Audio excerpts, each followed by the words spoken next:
خلص الأسبوع الأول على خير، وابتدينا في الأسبوع التاني من عمر الكتكوت الأبيض. اتكلمنا في فيديو قبل كده عن الأسبوع الأول بالتفصيل.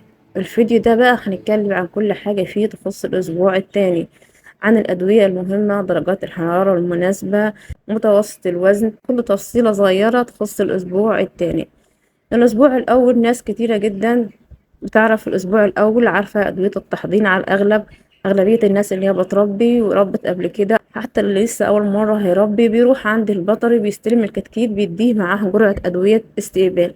الأدوية اللي هتنزلها بقى من بداية الأسبوع التاني البيطري مش هيديها لك إلا لو أنت طلبتها، أو لو حصلت عندك مشاكل ورحت للبيطري وقلت له على المشكلة اللي عندك، وقتها هيصرف لك الأدوية دي. بس هو الأفضل إن احنا ننزل الأدوية دي قبل ما يحصل عندنا مشاكل. دي أدوية مهمة جدا لو عايز تربي فراخ بيضة صح، لو عايز تاخد أوزان كويسة في الفراخ، لو عايز ترفع مناعة الفرخ، يبقى لازم تنزل الأدوية دي. طب ايه هي أدوية الأسبوع التاني؟ طب نسمي الله ونبدأ على بركة الله ونقول بسم الله ما شاء الله، ونصلي بقى على رسول الله. اللهم صل وسلم وبارك على سيدنا محمد. وتعالوا نتكلم عن أدوية الأسبوع التاني. أول حاجة من اليوم التامن هنبتدي إن احنا ننزل مضاد سموم 12 ساعة، ومنشط كبد وغسيل كلى 12 ساعة. وللأسف الأدوية دي ناس كتيرة جدا بتهملها، محدش بيهتم بمضاد السموم، وفي بعض الناس بتقولك بننزل خل بديل عن مضاد السموم. كمان منشط الكبد وغسيل الكلى محدش أساسا بينزله، أو في بعض الناس اللي بتربي التربية المنزلية الأعداد الصغيرة مش ما تعرفش يعني ايه منشط وغسيل. الأدوية دي هتحل عندنا مشاكل كتيرة جدا. السموم الموجودة في العلف، اي علف في الدنيا فيه نسبة سموم، مفيش حاجة هتغسل السموم دي، لا الخل ولا اي حاجة تانية غير مضاد السموم. هينزل 12 ساعة، ومن بعد منه منشط وغسيل الكلى ينزل 12 ساعة كاملين، ده كده لمدة 3 ايام. اليوم ال11 هيبقى ايه؟ اليوم ال11 ده هيبقى بداية جرعة الكوليستيريديا الكوكسيديا.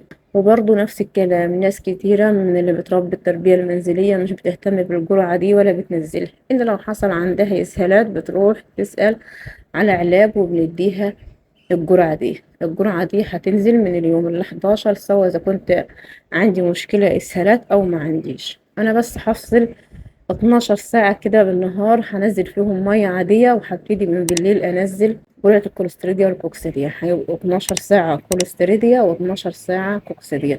أنواع الأدوية، الكوليستيريديا هننزل ليها أموكسي مع الكوليستين، والكوكسيديا هننزل ليها الإندرول مع فيتامين كاف. والجرعة الأولى تختلف عن الجرعة التانية، منجيبش الأدوية هي في الجرعة التانية، هنتكلم عنها في ميعادها. اليوم ال14 هفصل 12 ساعة بمية عادية من غير أي أدوية، وبعد كده هنزل 12 ساعة بروبيوتك. طيب ايه البروبيوتك ده؟ عبارة عن بكتيريا نافعة موجودة عند البيطري. طيب ملقيتش البروبيوتك انزل ايه؟ ممكن ان احنا ننزل الخميرة البيرة. طيب انزلها ازاي؟ انا عن نفسي ليا طريقة كده معينة بنزل بيها الخميرة. عبارة عن ان انا بحط الخميرة في المية بمعدل جرام لكل لتر مية. بسيب الخميرة في المية، بدوبها وبسيبها في المية لمدة نص ساعة لحد ما تتفاعل مع المية، وبعد كده بنزل عليها معلقة كبيرة من الخل. الكلام ده برضو للقطر المية. هفترض ان انا هعمل 4 لتر من المية، فانا كده هنزل ليهم 4 جرام من الخميرة الفورية، و4 معالق كبار من الخل. وبعد كده هجيب علبة زبادي وهضربها في الخلاط وهضيفها عليهم وأقلبها، وأعطش الفراخ كده حوالي ساعة، وبعدين أنزلها للفراخ. هخليها قدام الفراخ من 3 ل4 ساعات، وبعد كده هكمل باقي اليوم سقوة فيتامين ه سيلينيوم مع ب كاف كولين، والسقوة التانية هتبقى فيتامين د. هستمر على الكلام ده كده لمدة 3 أيام، يعني ال14 وال15 وال16. ده كده يبقى نهاية الأسبوع التاني بالنسبة للأدوية. نيجي بقى عند درجات الحرارة. آخر حاجة وقفنا عندها في اليوم الثامن الحرارة كانت عندي 31. اليوم ال12 هخليها فيه 30. اليوم ال16 هتبقى فيه 29. نخلي بالنا ان درجة الحرارة دي كده لو انا الفراخ عندي ما عندهاش اي مشاكل تنفسية، لان لو الفرخ عندي بيحتص او عنده مشكلة تنفسية ده هيختلف. لا، انا في الوقت ده لازم ارفع الحرارة عندي درجة و2 عن الطبيعي. يعني هفترض مثلا ان انا بقول في اليوم ال16 الحرارة تبقى عندي 29، بس انا عندي الفراخ عندها برد بتحتص. في الوقت ده لا، اخلي الحرارة عندي 30. 31 مش هيضرني، انما الحرارة لو هتنزل والفراخ عندها مشكلة تنفسية فده هيزود المشكلة عندي. يعني الفرخ لما يكون عنده مشكلة تنفسية فهو حاسس بالبرد، محتاج الدفا، وفي نفس الوقت برضه محتاج التهوية. فهنرفع درجة الحرارة درجة أو اتنين عن الطبيعي، وفي نفس الوقت يكون التهوية عندنا في المكان كويسة، والفرشة برضه تكون نضيفة عشان نقدر إن احنا نعالج الفراخ من المشاكل التنفسية.